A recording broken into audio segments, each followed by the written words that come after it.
الله أكبر. بسم الله الرحمن الرحيم. السلام عليكم ورحمة الله وبركاته.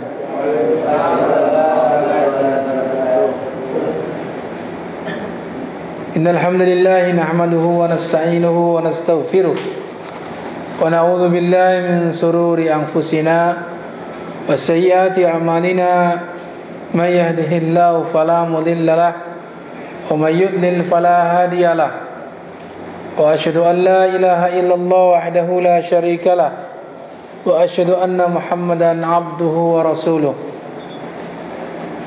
اللهم صل على محمد وعلى آله وصحبه ومن تبعهم بإحسان إلى يوم الدين.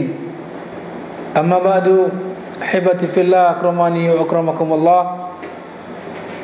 Insyaallah pada kesempatan malam hari ini kita akan melanjutkan kembali tentang pembahasan kita tentang hukum perdukunan dan sihir, di mana insyaallah kita akan membahas tentang tata cara bagaimana menangkal sihir. Tata cara yang diajarkan oleh Rasulullah SAW untuk menghindari agar kita tidak terkena oleh sihir. Di sini dijelaskan bahwa di antara cara untuk menangkal sihir agar tidak menimpa pada seseorang adalah dengan dua cara. Cara yang pertama adalah cara pencegahan, tindakan preventif. Ini adalah cara yang terbaik. Kita antisipasi terlebih dahulu agar tidak berpengaruh kepadanya sihir, agar tidak berpengaruh kepadanya sihir. Tentunya ini adalah kita berusaha sebagaimana apa yang dicontohkan oleh Rasulullah SAW terkait dengan masalah ini. Bagaimana tindakan preventif ini atau tindakan pencegahan ini? Yaitu usaha menjauhkan diri dari bahaya sihir sebelum terjadi. Itu maksudnya tindakan pencegahan atau tindakan preventif tersebut. Sekali lagi bahwa ini adalah usaha dari diri orang tersebut, dari masing-masing kaum muslimin, agar dirinya tidak terpengaruh padanya sihir yang datang atau yang menimpa padanya, maka berusaha semampu mungkin menjauhkan diri dari bahaya sihir sebelum terjadi padanya.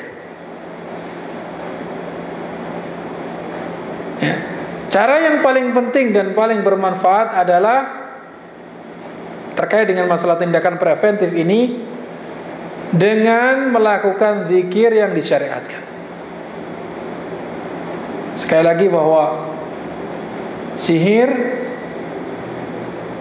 tidak dapat berpengaruh kecuali dengan izin siapa? Izin Allah Subhanahu wa taala. Walaupun apapun yang dilakukan oleh seorang tukang sihir ataupun para dukun, tidak akan menimpa sihirnya, tidak akan berpengaruh sihirnya kepada seseorang yang dia tuju kecuali dengan izin Allah. Maka dengan itu ikhwatal iman, agar sihir tersebut yang ditujukan barangkali kepada kita waliyadzubillah, maka agar sihir tersebut tidak berpengaruh pada kita, maka kita minta kepada siapa? Minta kepada Allah. Nah, di antaranya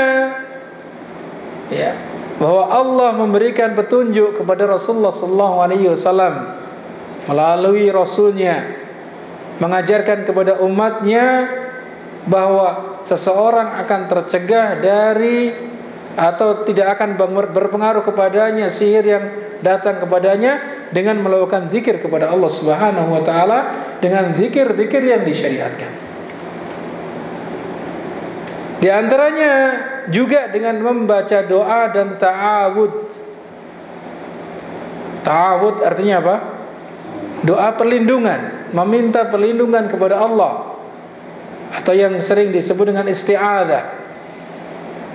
Ya, sesuai dengan isti'adzah, di mana dalam melakukannya ini tentunya harus sesuai dengan tuntunan Rasulullah sallallahu alaihi wasallam. Ya. Di antara contoh zikir-zikir yang diajarkan oleh Rasulullah sallallahu alaihi wasallam yang barangkali kita bisa praktekkan dalam keseharian kita, agar kita tidak tertimpa bahaya sihir pada kita, maka lakukan zikir-zikir berikut ini, sebagaimana yang dicontohkan oleh Rasulullah sallallahu alaihi wasallam. Di antaranya adalah dengan membaca ayat kursi setelah selesai sholat. Membaca ayat kursi setelah selesai sholat fardu, di mana kita diajarkan oleh Rasulullah sallallahu alaihi wasallam setelah salat dengan membaca zikir-zikir setelah salat. Assalamualaikum, assalamualaikum, astaghfirullah, astaghfirullah, astaghfirullah. Allahumma antas salam wa minkas salam, tabarakta ya dzal jalali wal ikram. Kemudian kita melanjutkan dengan menyebut tahlil, kemudian kita menyebut tasbih, tahmid dan juga takbir. Kemudian kita tutup dengan tahlil kepada Allah Subhanahu wa taala. Kemudian diakhiri dengan apa? Membaca ayat kursi dan juga ayat-ayat yang berasal dari surat-surat Muawwidhatain. Surat Al-Ikhlas, Al-Falaq dan An-Nas. Maka sekali lagi ikhwatul iman, setelah salat jangan kita tinggalkan ayat kursi. Jangan kita tinggalkan apa? Membaca zikir ayat kursi. Antum mungkin barangkali masih ingat tentang kisahnya seorang setan yang menyerupai manusia yang mengambil harta di dalam apa? Gudang Baitul Malil Muslimin. Yang ketika itu yang menjaga siapa? Abu Hurairah. Di mana Abu Hurairah ditugaskan oleh Rasulullah sallallahu alaihi wasallam untuk menjaga apa? Menjaga Baitul Mal, harta milik kaum muslimin.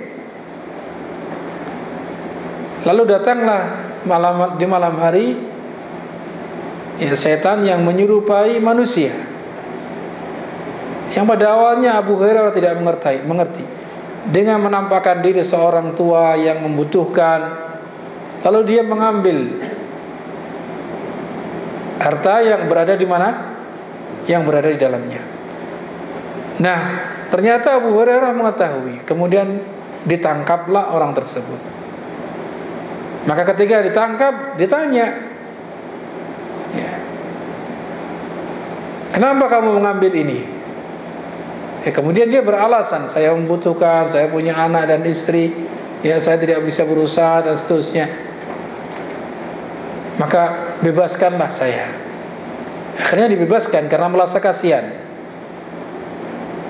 Kemudian dikabarkanlah hal itu kepada Rasulullah sallallahu alaihi wasallam. Maka datanglah dia di hari kemudian, dengan melakukan hal yang sama, menyerupai seorang yang membutuhkan, seorang yang tua, seorang yang miskin. Kemudian ditangkap oleh Abu Hurairah dan ternyata dia beralasan dengan alasan yang sama. Akhirnya Abu Hurairah karena merasa kasihan dan seterusnya dilepaskan lagi. Kemudian dilaporkanlah hal itu kepada Rasulullah SAW. Kemudian Rasulullah SAW mengatakan kepadanya, dia akan datang lagi kepadamu, jangan lepaskan dia. Kemudian datanglah benar di esok harinya, ya, dengan melakukan hal yang sama. Maka ditangkaplah, ya, setan yang menyerupai orang tersebut. Kemudian dia mengatakan seperti apa yang dilakukan sebelumnya. Kemudian Abu Hurairah tidak menerima alasannya, tidak. Akhirnya dia tetap memelas. Kemudian dia mengatakan kepada Abu Hurairah, kalau kamu ingin tidak diganggu oleh setan, kalau kamu mau melepaskan saya, maka saya akan ajari kamu bacaan di mana setan tidak berani mendekatimu. Kemudian apa? Kemudian Abu Hurairah pun menerima syarat tersebut. Kemudian dia mengajarinya, yaitu dengan membacakan ayat kursi. Kemudian dilepaskanlah. Dan hal itu kemudian dikabarkan kepada Rasulullah SAW, dan Rasulullah SAW mengatakan kepada Abu Hurairah bahwasanya apa? Ya, sadaqaka fahuwa kadzub. Ucapan setan tadi benar, mengajarkan kepadamu tentang ayat kursi, bahwa ayat kursi ini bisa dapat mengusir setan, ya, sedangkan dia adalah pendusta. Dia adalah pendusta.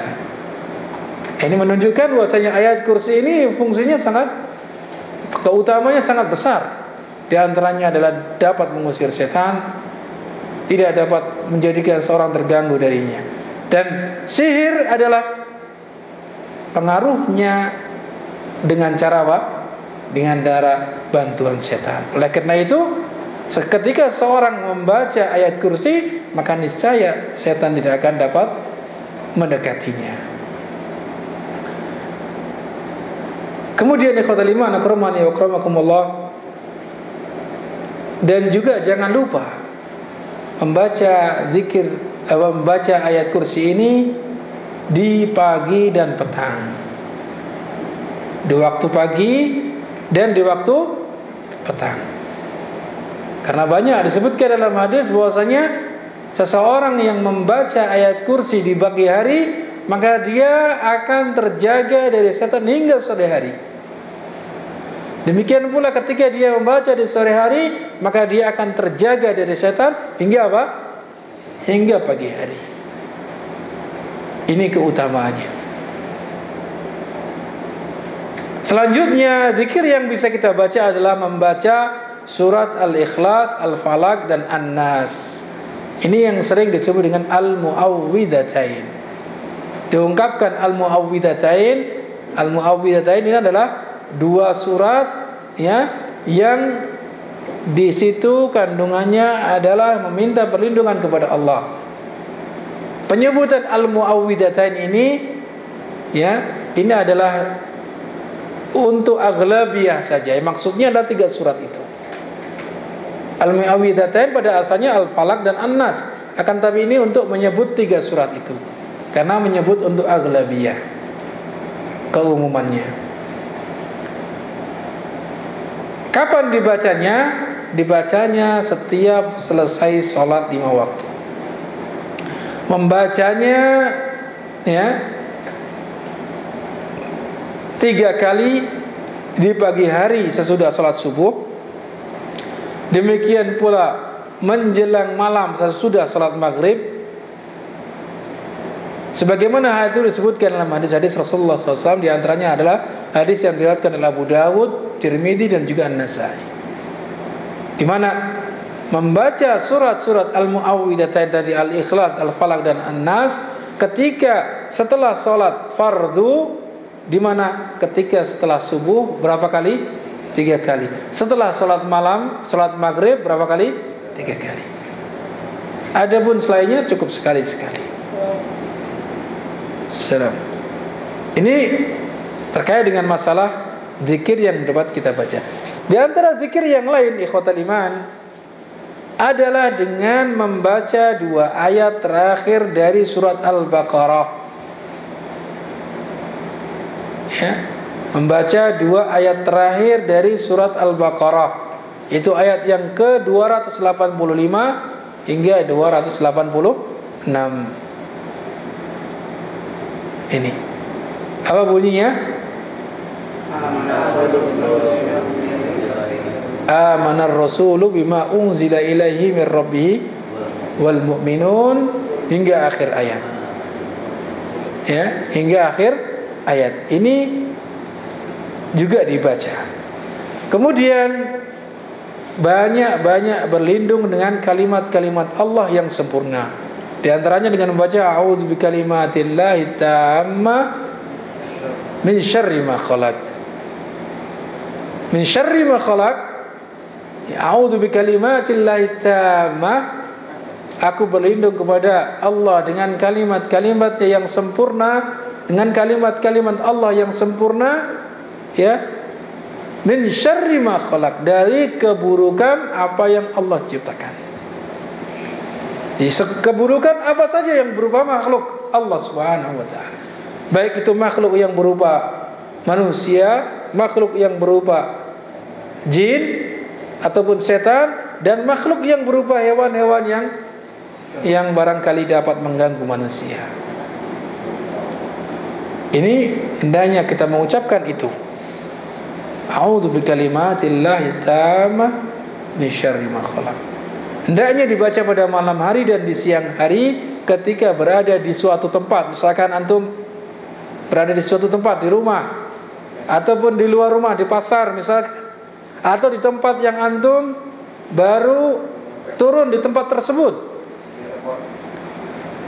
ya, di airport atau mungkin di terminal atau mungkin di tempat-tempat yang antum belum pernah menginjaknya, ya, maka bacalah bacaan tersebut, baik itu di darat ataupun di lautan ataupun di udara, maka baca doa tersebut, ya. Demikian pula kita dianjurkan untuk membacanya di petang hari, ya, karena itu termasuk bagian dari zikir pagi dan petang. Kemudian juga membaca doa-doa berikut ini, ya, yang mana kita membacanya masing-masing 3 kali pada pagi hari dan menjelang malam. Ini di waktu pagi dan petang. Waktunya para ulama menjelaskan di waktu pagi itu mulai setelah subuh hingga menjelang zuhur. Ada yang mengatakan demikian. Ada yang mengatakan hanya sampai terbitnya matahari. Itu waktu pagi. Ada ketika waktu petang maka apa? Setelah asar hingga di malam hari.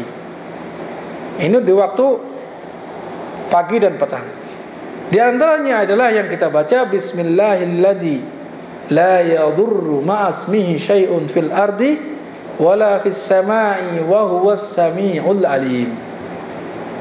Bismillahilladzi, dengan nama Allah, la yadurru ma'asmihi syai'un, yang tidak ada yang membahayakan bersama namanya sesuatu pun, fil ardi wala fis sama, yang ada di bumi dan di langit, wa huwas samiul alim, dan dialah yang maha mendengar lagi maha mengetahui. Sekali lagi, Bismillahilladzi la yadurru ma'asmihi syai'un fil ardi wala fis sama wa huwas samiul alim. Ini doa ini hendaknya dihafalkan, ya, hendaknya dihafalkan. Ini adalah cara yang pertama, yaitu dengan tindakan apa tadi? Preventif. Kita memperbanyak diri membaca zikir-zikir yang diajarkan oleh Rasulullah sallallahu alaihi wasallam. Di samping kita senantiasa kita mendekatkan diri kepada Allah Subhanahu wa taala. Karena semakin kita dekat kepada Allah Subhanahu wa taala, maka setan akan semakin jauh dari kita. Kalau kita semakin jauh dari Allah, maka setan akan semakin mendekat kepada kita, senang dengan orang tersebut. Coba, di antara sahabat Rasulullah sallallahu alaihi wasallam ada seorang sahabat yang ditakuti oleh setan karena ketakwaannya di sisi Allah Subhanahu wa taala. Siapa? Umar bin Khattab. Setan takut kepadanya. Kalau Umar ibn Khattab lewat satu jalan ini, maka setan minggir cari jalan yang lain.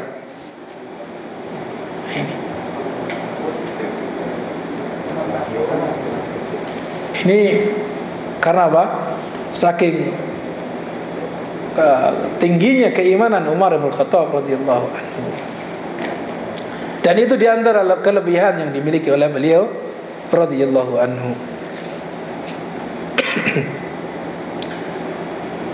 Kemudian ikhwatul iman, cara yang kedua adalah dengan cara pengobatan. Ini bagi yang sudah terkena. Cara yang kedua adalah cara pengobatan, yaitu dengan apa? Dengan bacaan-bacaan yang harus dibaca ketika seseorang telah terkena sihir.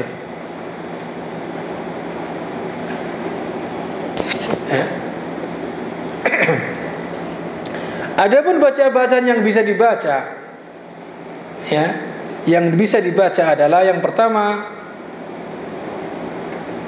sebagaimana hal itu disabdakan oleh Rasulullah sallallahu alaihi wasallam, ya, atau di mana beliau sallallahu alaihi wasallam meruqyah, yaitu mengobati dengan membaca ayat-ayat Al-Qur'an ataupun doa-doa.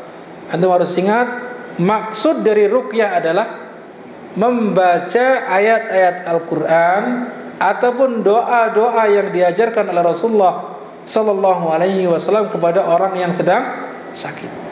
Itu meruqyah, bukan ru'yah. Ruqyah bukan ru'yah. Kalau ru'yah melihat, kalau ruqyah membacakan tadi, mengobati. Di antara yang dibaca, di mana beliau memberi meruqyah sahabat-sahabatnya, adalah seperti yang disebutkan dalam hadis Bukhari, yaitu Allahumma adhibil ba'sa, Allahumma rabban nas adhibil ba'sa washfi anta syafi la shifaa illa shifaa'uk shifaan la yughadiru saqama. Ya Allah, Rabb seluruh manusia, ya, Allahumma rabban nas, ya Allah, Rabb seluruh manusia, adhibil ba'sa, hilangkanlah sakit ini, wasfi, dan sembuhkanlah, anta syafi, engkau adalah yang maha menyembuhkan, la shifaa illa shifaa'uk, tidak ada penyembuhan kecuali penyembuhan darimu, shifaan la yughadiru saqama, kesembuhan yang tidak meninggalkan penyakit. Ini doa yang kita bisa ucapkan ketika kita meruqyah seorang. Di samping kita membaca ayat-ayat ruqyah, ya, di antaranya tadi disebutkan adalah di antaranya yang lain surat Al-Fatihah bisa kita baca diulang-ulang. Kemudian awal dari surat Al-Baqarah, ya. Kemudian ayat kursi, kemudian 2 ayat terakhir dari surat Al-Baqarah, kemudian surat As-Saffat, kemudian juga Al-Kafirun, Al-Ikhlas, Al-Falaq, An-Nas, ya. Kemudian juga disebutkan dalam surat Al-A'raf misalkan, ya. Itu di antara ayat-ayat yang kita bisa baca sebelum kita baca doa-doa. Kita baca ayat-ayat ruqyah ketika kita ingin meruqyah seseorang, atau kita meruqyah diri kita, ya, kita merasa sakit, maka tidak mengapa kita bacakan di segelas air misalkan, kemudian atau segelas air Zam-Zam,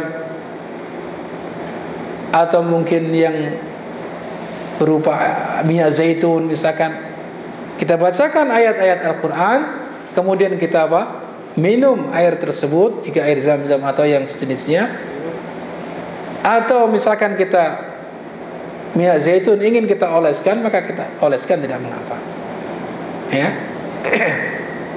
Sekali lagi bahwa di antara bacaan yang dibaca oleh Rasulullah SAW ketika meruqyah sahabat-sahabatnya adalah tadi, Allahumma Rabban nas adhibil ba'sa washfi anta syafi la shifaa illa shifaa'uk shifaa'an la yughadiru saqama. Kemudian selanjutnya adalah doa yang dibaca oleh malaikat Jibril ketika meruqyah Rasulullah SAW. Karena Rasulullah SAW pernah terkena sihir. Ya, Rasulullah SAW ketika sebelum diturunkannya surat Al-Mu'awwidhatain, maka Rasulullah SAW pernah tersihir.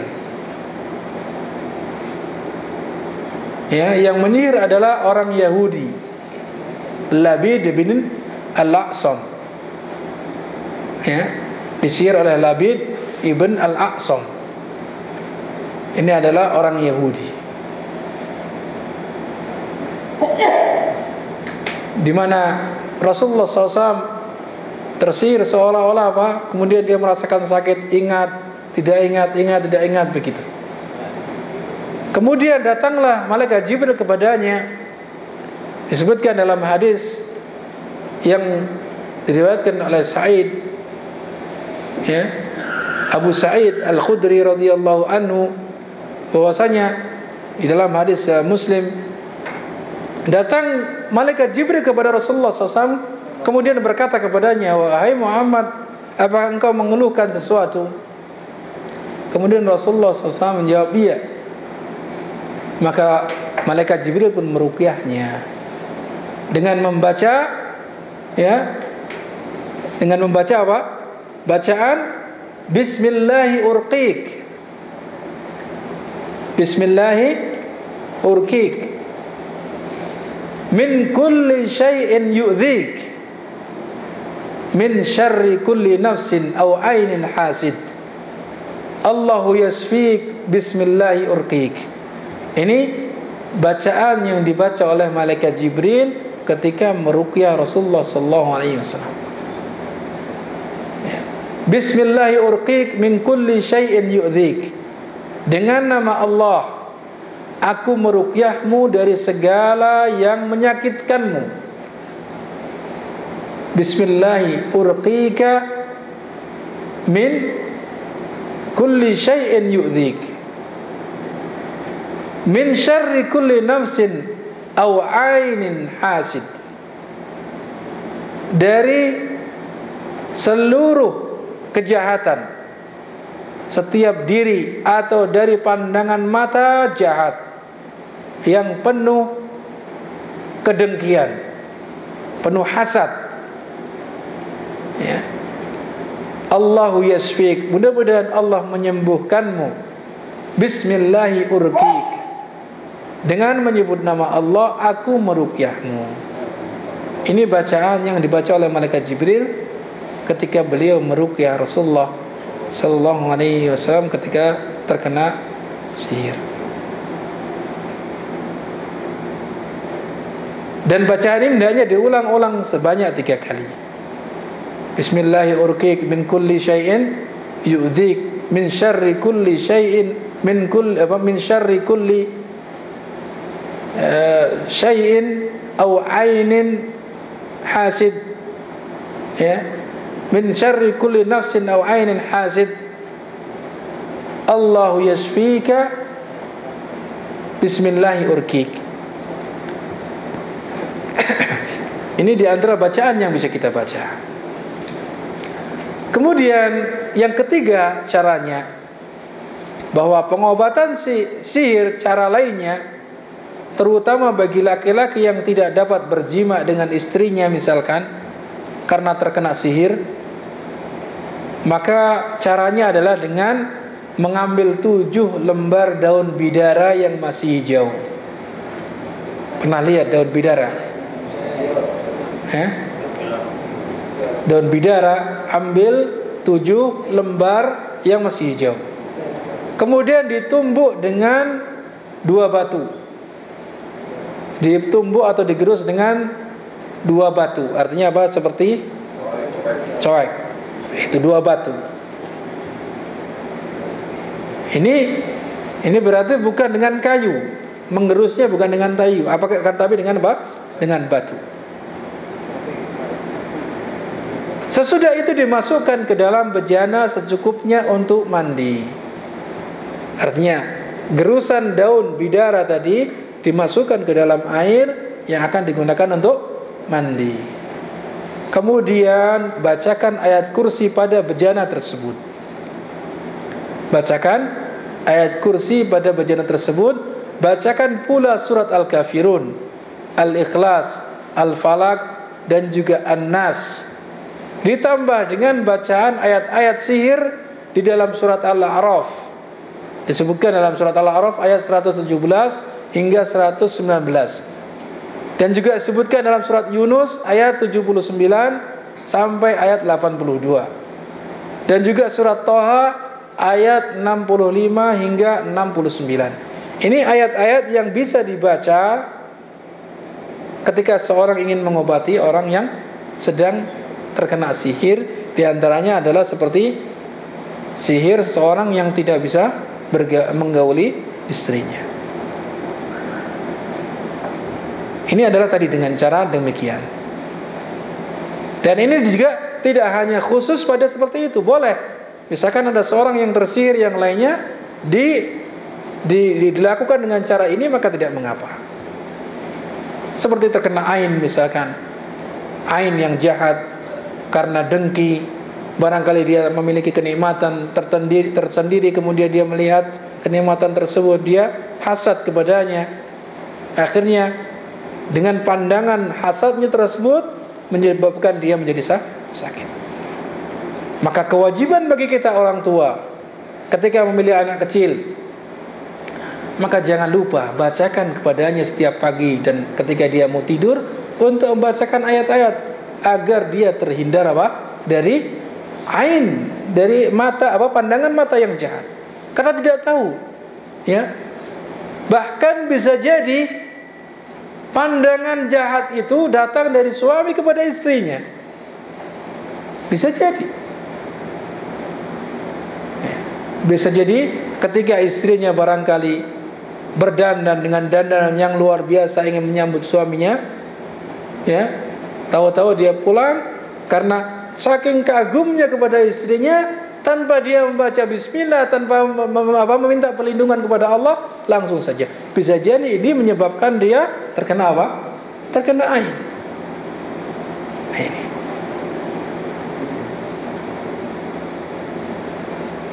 Dan ini ada kisahnya terkait dengan masalah ini. Sampai yang terkena ain tersebut, istrinya lumpuh total gara-gara hal itu.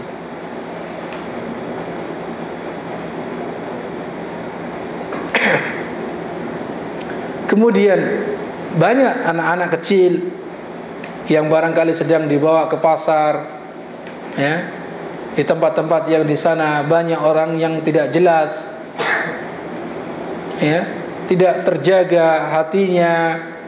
Barangkali dia ada pandangan ain yang menyasar kepadanya, akhirnya dia terkena sakit.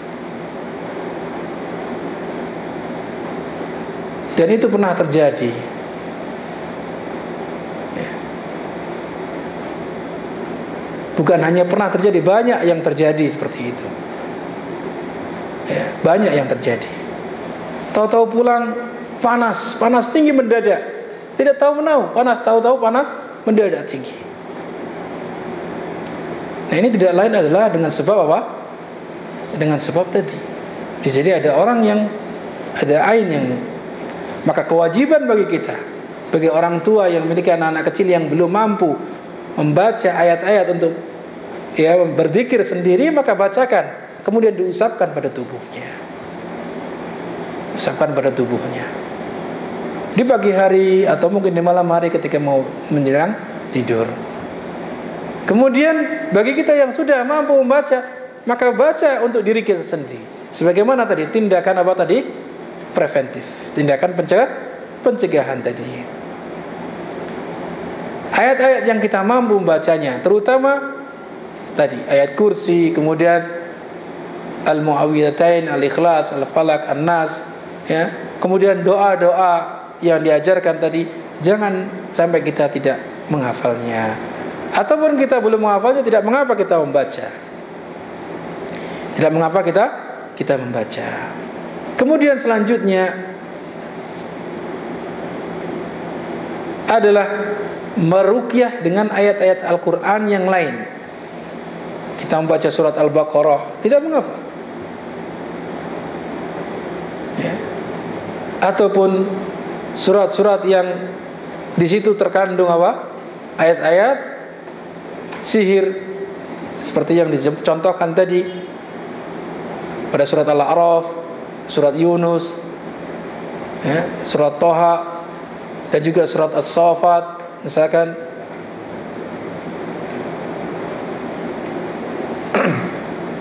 Dan hendaknya orang yang meruqyah adalah orang yang beriman, orang mukmin yang memiliki keilmuan yang cukup,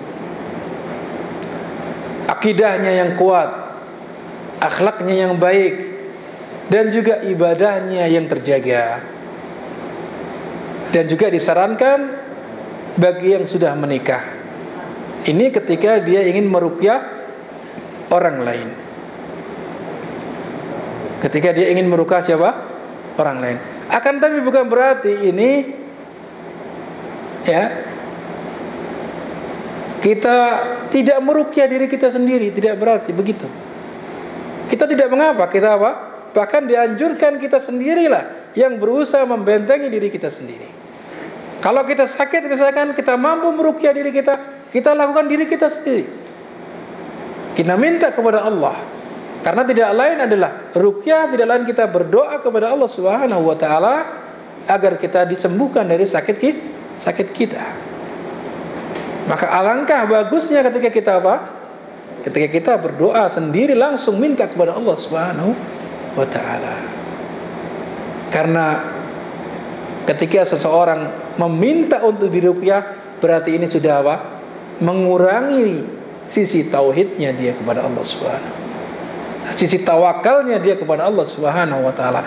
Dan khawatir ketika ada orang yang meminta untuk diruqyah, datang kepada seorang, tolong ruqyah saya karena saya begini dan begitu misalkan, maka khawatir masuk kepada hadis tentang apa?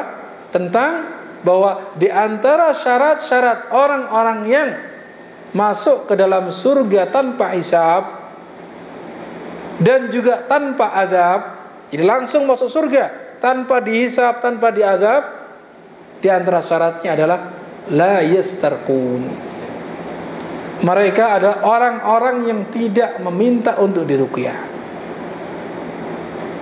Akan tapi apabila ada orang ingin meruqyah kita, tidak mengapa, boleh-boleh saja. Tapi apa? Kita tidak minta kepadanya. Tidak minta kepadanya. Atau orang lain, ya, menganjurkan, itu ada si fulan sakit, tolong dong diruqyah. Ini orang lain yang memintakan, bukan dari dia. Maka tidak mengapa. Karena bukan datang dari permintaan itu, bukan datang dari siapa? Dari diri orang yang sakit itu. Nah, sekali lagi bahwa di antara seseorang yang ketika ingin meruqyah orang lain, maka dilihat keimanannya bagaimana, kemudian keilmuannya.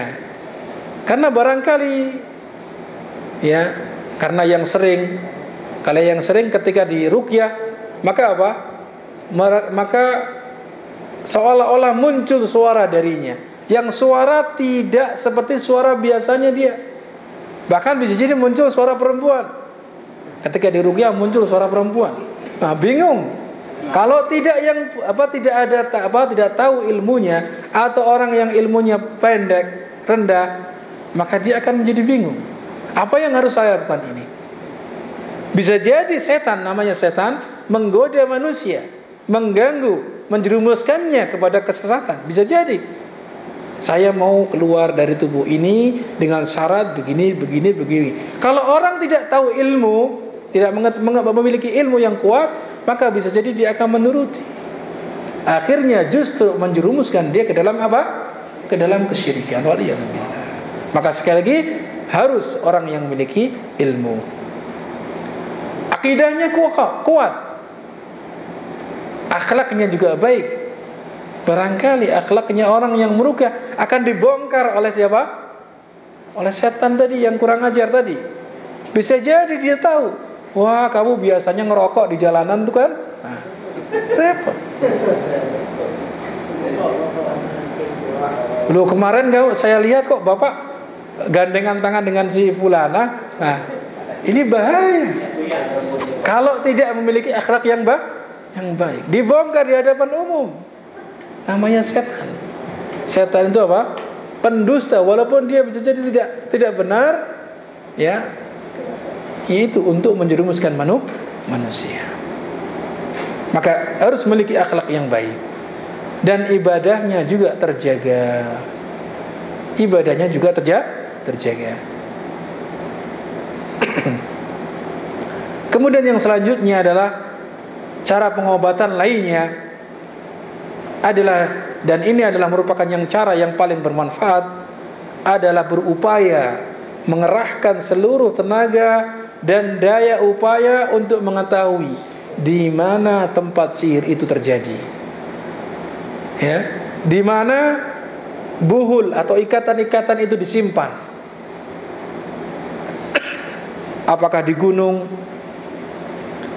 ya, ataukah di dalam sumur ditempatkan buhul-buhul misalkan, ataukah di rumah di atas genteng, atau ditanam dalam. Maka jika sampai menemukan itu, maka itu paling mujarab insyaallah ta'ala. Karena setelah mendapatkan itu dihanguskan, maka tidak lagi terjadi padanya, ya, sihir, atau tidak berpengaruh lagi sihir tersebut. Maka jika mampu, maka cari tempat lokasi yang dimana di situ ada ditanam buhulnya atau diikat sesuatu yang terkait dengan apa? Dengan sihirnya. Karena bisa jadi biasanya orang yang melakukan sihir itu dengan menggunakan apa? Buhul-buhul, tali misalkan benang diikat, atau mungkin dengan gambar seorang kemudian diikat di mana dan seterusnya, atau menggunakan barang-barang tertentu yang merupakan barang-barang bekas milik orang yang disihir tersebut, ditempatkan di mana. Nah, itu bisa jadi demikian. Nah, maka ketika mendapati itu sangat bermanfaat. Dan yang kedua, cari di mana tempat penyihir itu, di mana tempat penyihir tersebut. Kalau ketemu, ya, maka dihakimi, ya. Jangan langsung dibakar. Tentunya bukan cara Islam demikian. Akan tapi apa? Yang berhak membunuh, berhak menghukumi adalah siapa? Pemerintah Islam. Nah, jangan justru dikembangbiakkan, dibudayakan, ya, atau bahkan justru diiklan-iklankan. Liyadzubillah. Ya, tukang-tukang sihir dalam Islam itu kewajiban pemerintah, kewajiban orang-orang yang mampu mengingkari kemungkarannya dengan tangannya, kekuasaannya, maka mereka berkewajiban untuk menghilangkan praktek-praktek sihir tersebut. Ya, menghilangkan praktek-praktek sihir tersebut. Demikian ikhwatul iman yang dapat saya sampaikan pada pertemuan malam hari ini terkait dengan masalah cara-cara bagaimana yang diajarkan oleh Rasulullah SAW terkait dengan, ya, mencegah agar sihir tidak menimpa pada diri kita, ya, agar sihir tidak menimpa diri kita. Di mana caranya ada dua hal. Yang pertama adalah tindakan pencegahan, kita melakukan cara-cara, ya, yang diajarkan oleh Rasulullah SAW, dan juga ketika terjadi pada seorang, maka caranya juga sudah disebutkan oleh Rasulullah SAW. Walaupun ini belum lengkap, ini sebagian caranya saja. Barangkali di sana ada dengan cara apa? Ya, memakan kurma ajwa, itu juga cara. Makan kurma ajwa 7 butir atau berapa butir setiap harinya, maka dalam jangka sekian hari, maka mudah-mudahan akan terhindar dari sihir tersebut. Ya. Demikian yang dapat kita sampaikan. Sallallahu alaihi wa sallam Muhammad wa ala alihi wa sahbihi ajma'in.